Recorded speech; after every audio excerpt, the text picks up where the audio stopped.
Hai semua, welcome back to my YouTube channel Hello Dina. Gimana kabar kalian? Semoga selalu sehat ya. Di video hari ini aku akan bercerita tentang salah satu crime case dari Hong Kong yang terjadi di tahun 1999 yang melibatkan boneka Hello Kitty. Siapa di sini yang suka boneka Hello Kitty? Coba kalian lihat apakah isi boneka Hello Kitty kalian. Apa yang kalian rasakan kalau ternyata di dalam boneka Hello Kitty itu ada bagian tubuh manusia, seperti cerita di kasus ini. Oke, daripada berlama-lama, langsung aja kita jump to the story.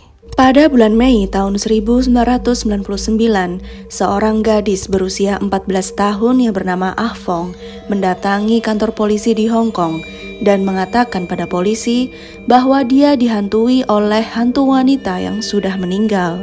Dia menceritakan bahwa hantu wanita itu diikat dengan kabel listrik dan seluruh tubuhnya berlumuran darah. Tentu saja polisi tidak mempercayainya dan mengira dia berhalusinasi setelah menggunakan obat-obatan terlarang. Tetapi gadis itu kemudian memberi pengakuan bahwa dia terlibat dalam suatu pembunuhan, mengetahui di mana mayat korban disembunyikan dan juga barang bukti. Dia bercerita bahwa hantu itu sudah menghantuinya selama berminggu-minggu dan akan tetap menghantuinya hingga dia mengakui perbuatannya. Walaupun polisi sulit untuk mempercayai cerita ini, mereka tetap mencoba untuk mengikuti jalan cerita Ah Fong yang akhirnya membawa mereka ke sebuah apartemen di area Kowloon. Dan apa yang akan mereka lihat nantinya adalah sesuatu yang sangat mengerikan.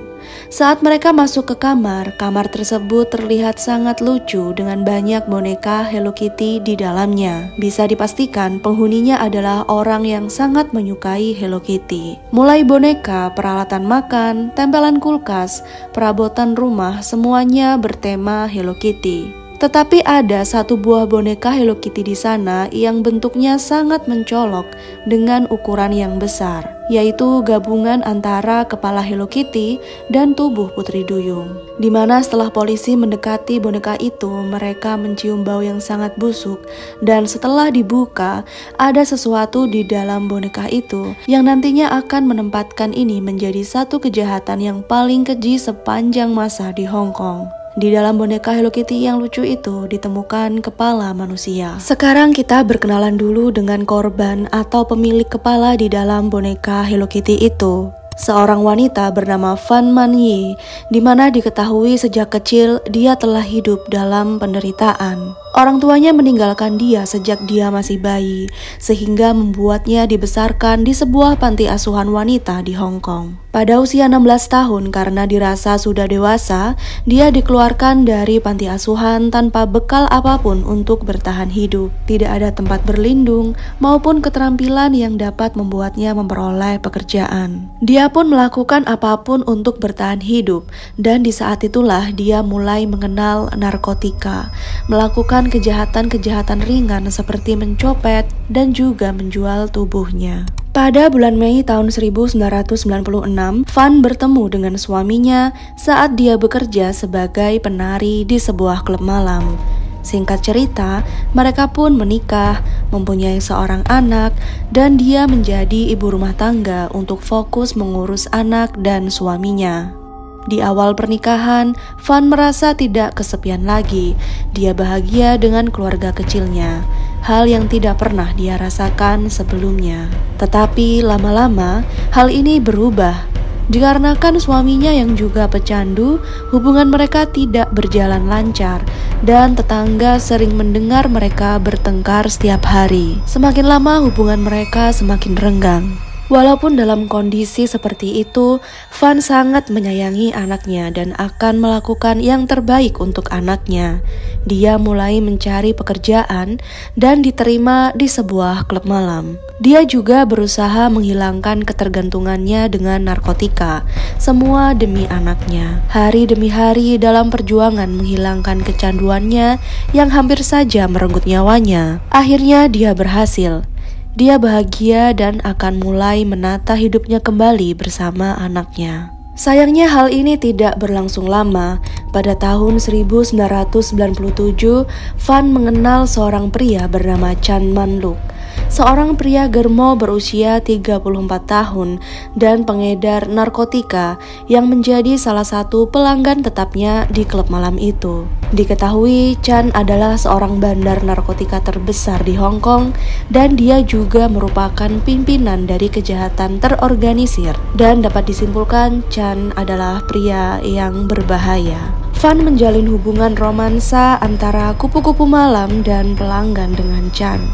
Chan hanya mau dilayani oleh Van jika dia datang ke klub malam tersebut. Mahalnya biaya hidup di Hong Kong membuat gaji Van di klub malam ditambah dengan penghasilannya menjual diri tidaklah cukup, dan pada suatu hari dia melakukan suatu hal yang menyebabkan dia kehilangan nyawanya. Suatu malam setelah dia melayani Chan dan Chan tertidur, Van mencuri uang di tas Chan sebesar 4.000 dolar Hong Kong. Chan yang akhirnya mengetahui hal ini memaksa Van untuk mengembalikan uang beserta bunganya dengan total 10.000 dolar Hong Kong. Van sudah berhasil mengembalikan 4.000 dolar Hong Kong di awal dan meminta waktu untuk sisanya.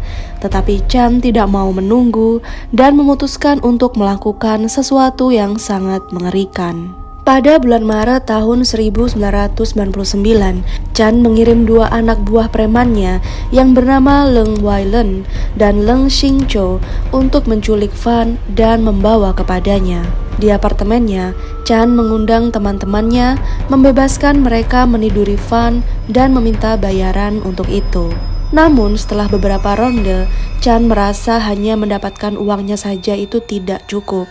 Dia ingin menghukum Van karena kesalahannya telah mencuri uangnya. Tiga pria itu membawa Van ke sebuah apartemen di lantai 3 di Jalan Granville, Tsim Sha Tsui. Mereka mengikatnya dengan kabel listrik dan mulai menyiksanya.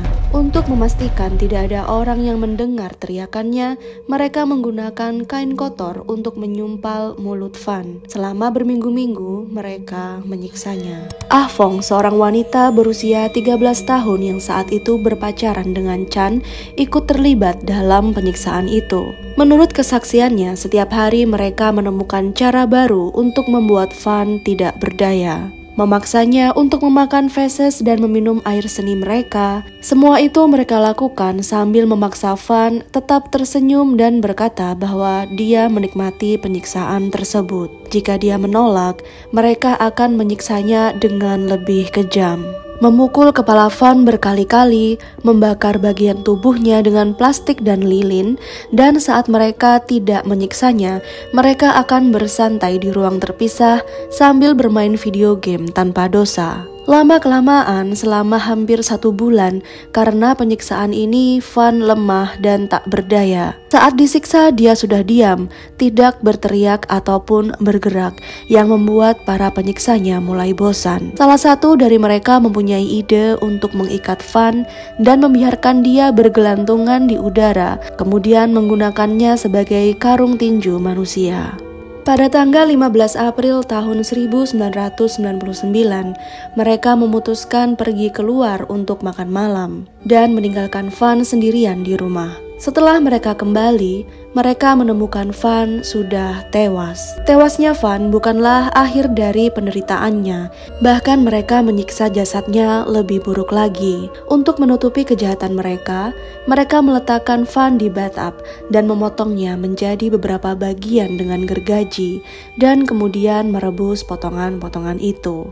Setelah selesai merebusnya, mereka membuang potongan-potongan tubuh Van ke tempat sampah seperti membuang sampah rumah tangga pada umumnya. Memberikan bagian-bagian tubuh Van yang lain untuk makanan anjing, dan meninggalkan kepala Van, serta memasukkan kepala itu ke dalam boneka Hello Kitty yang kemudian mereka jahit. Tak hanya itu, organ-organ dalam disimpan dan dibekukan di freezer. Beberapa hari setelah kejadian itu, Ah Fong selalu dihantui oleh hantu Van yang berlumuran darah, hingga dia tidak bisa menjalani hidupnya dengan baik, yang pada akhirnya membuat Ah Fong membuat pengakuan ke kantor polisi. Polisi pun menangkap ketiga tersangka lain untuk diinterogasi. Pada persidangan, Ah Fong menceritakan semua detail yang terjadi di apartemen itu. Tetapi tiga pria yang lain menyangkal dan berkata kalau Fan meninggal karena overdosis. Dan mereka memotong-motong tubuhnya karena mereka takut kalau Fan ditemukan di apartemen mereka oleh polisi, mereka akan disalahkan atas kematian overdosisnya. Karena tidak adanya bagian tubuh Fan yang dapat digunakan untuk proses otopsi guna mengetahui penyebab dia tewas, para pelaku tidak dapat dikenakan pasal pembunuhan tingkat 1. Sehingga akhirnya mereka mendapat hukuman kurungan penjara seumur hidup atau pembebasan bersyarat setelah 20 tahun penjara. Di mana tentunya jika hal itu terjadi, mereka akan bebas di tahun 2020-an. Ah Fong dibebaskan tanpa tuduhan apapun karena dia telah memberikan banyak sekali informasi kepada kepolisian. Diketahui berdasarkan cerita orang-orang di apartemen, hal-hal aneh sering terjadi di sana setelah pembunuhan itu. Beberapa orang melihat penampakan hantu wanita, mendengar seorang wanita menangis, dan bahkan teror boneka Hello Kitty yang tiba-tiba ada di dalam sebuah salon di lantai 1 apartemen. Karena banyak hal menyeramkan yang dialami oleh penghuni, mereka akhirnya meninggalkan apartemen itu. Dan pada akhirnya, apartemen itu kosong selama beberapa tahun, kemudian dihancurkan pada tahun 2012. Sekian cerita aku hari ini guys, gimana menurut kalian? Terima kasih udah nonton sampai akhir, kurang lebihnya aku mohon maaf. Selalu dukung channel aku agar cepat berkembang. See you on the next video, bye bye.